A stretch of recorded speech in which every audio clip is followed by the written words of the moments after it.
जब भी प्रेम की बात होती है तो श्री कृष्ण राधा के प्रेम की मिसाल सबसे पहले आती है। राधा श्री कृष्ण के प्रेम को जीवात्मा और परमात्मा का मिलन कहा जाता है। राधा श्री कृष्ण का बचपन का प्यार थी। श्री कृष्ण जब 8 साल के थे तब दोनों ने प्रेम की अनुभूति की। राधा श्री कृष्ण के दैवीय गुणों से परिचित थी। उन्होंने जिंदगी भर अपने मन में प्रेम की स्मृतियों को बनाए रखा।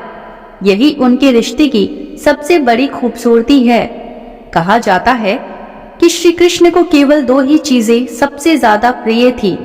ये दोनों चीजें आपस में एक दूसरे से गहराई से जुड़ी हुई थी, बांसुरी और राधा। कृष्ण की बांसुरी की धुन ही थी जिसने राधा श्री कृष्ण की तरफ खींची चली गई।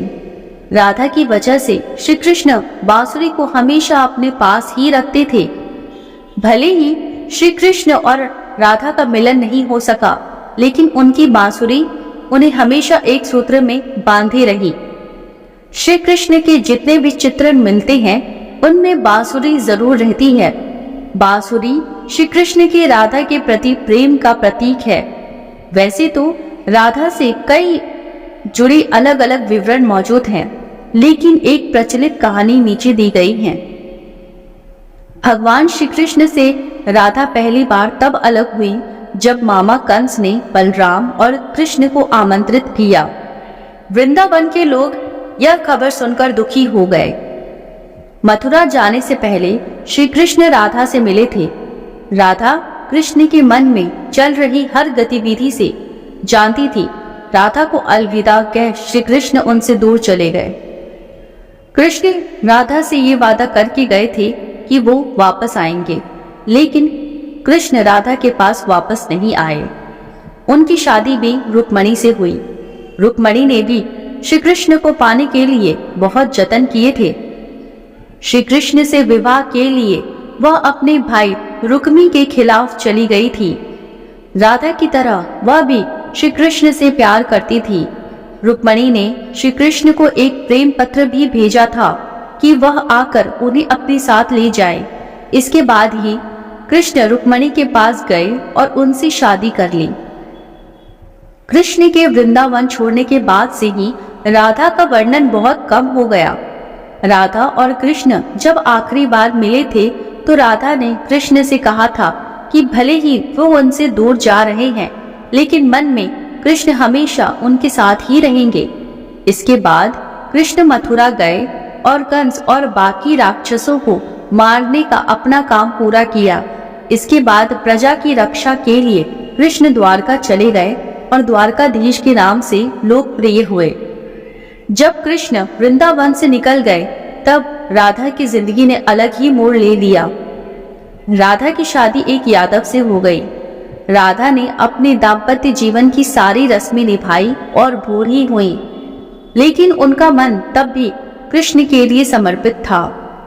राधा ने पत्नी के तौर पर अपने सारे कर्तव्य पूरे किए।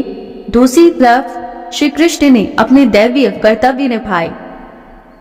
सारे कर्तव्यों से मुक्त होने के बाद राधा आखिरी बार अपने प्रियतम कृष्ण से मिलने गई।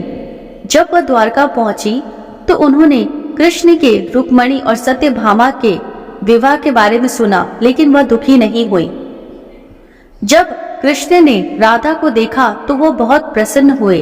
दोनों संकेतों की भाषा में एक दूसरे से काफी देर तक बातें करते रहे। राधा जी को कान्हा की नगरी द्वारका में कोई नहीं पहचानता था। राधा के अनुरोध पर कृष्ण ने उन्हें महल में एक देविका के रूप में नियुक्त किया। राधा दिन भर महल में रहती थी और महल से जुड़े कार्य देखती थी। मौका मिलते ही वह कृष्ण के दर्शन कर लेती थी, लेकिन महल में राधा ने श्री कृष्ण के साथ पहले की तरह का आध्यात्मिक जुड़ाव महसूस नहीं कर पा रही थी। इसीलिए राधा ने महल से दूर जाना तय किया। उन्होंने सोचा कि वह दूर जाकर दोबारा श्री कृष्ण के साथ गहरा आत्मीय संबंध स्थापित कर पाएंगी। उन्हें नहीं पता था कि वह कहाँ जा रही हैं, लेकिन भगवान श्री कृष्ण जानते थे। धीरे धीरे समय बीता और राधा बिल्कुल अकेली और कमजोर हो गई। उस वक्त उन्हें भगवान श्री कृष्ण की आवश्यकता पड़ी। आखिरी समय में भगवान श्री कृष्ण उनके सामने आ गए। कृष्ण ने राधा से कहा कि वह उनसे कुछ मांगे, लेकिन राधा ने मना कर दिया। कृष्ण के दोबारा अनुरोध करने पर राधा ने कहा कि वह आखिरी बार उन्हें बांसुरी बजाते देखना चाहती हैं। श्री कृष्ण ने बांसुरी ली और बेहद सुरीली धुन में बजाने लगे। श्री कृष्ण ने दिन रात बांसुरी बजाई, जब तक राधा आध्यात्मिक रूप से कृष्ण में विलीन नहीं हो गई।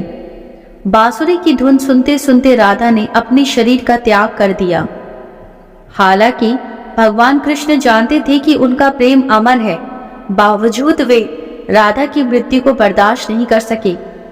कृष्ण ने प्रेम के प्रतीकात्मक अंत के रूप में बांसुरी तोड़कर झाड़ी में फेंक दी। उसके बाद से श्री कृष्ण ने जीवन भर बांसुरी या कोई अन्य वादक यंत्र नहीं बजाया। कहा जाता है कि जब द्वापर युग में नारायण ने श्री कृष्ण का जन्म लिया था, तब मां लक्ष्मी ने राधा रानी के रूप में जन्म लिया था, ताकि मृत्यु लोक में भी वो उनके साथ रहें। दोस्तों, ये कहानी आपको कैसी लगी? कृपया कमेंट करके अवश्य बताएं। वीडियो को लाइक करें और चैनल को सब्सक्राइब करना ना भूलें। धन्यवाद।